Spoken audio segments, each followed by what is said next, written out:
So is dyslexia a disability?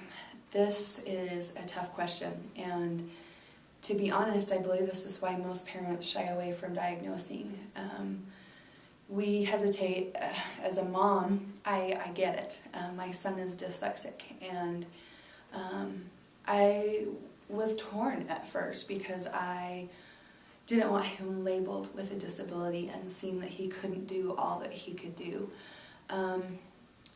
To be honest, it is in the sense that it creates issues for them with reading and writing, depending on what they've got going on, and so it makes it more difficult for them.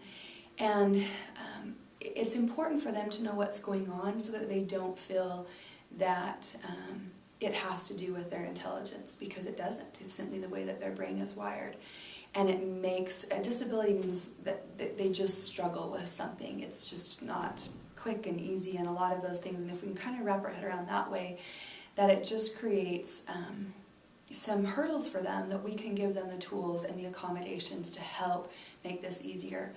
And then to focus on their gifts, on the opposite side of this, because the way their brain is wired, they're great big picture thinkers, and they are creative and insightful.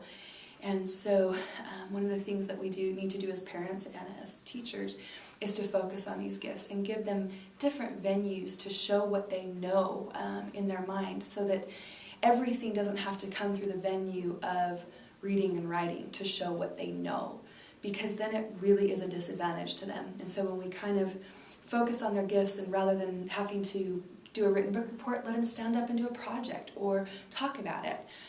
So if we can focus on their positive sides of them and do that, then it seems less like a disadvantage and more like a gift. And a lot of that's our perspective.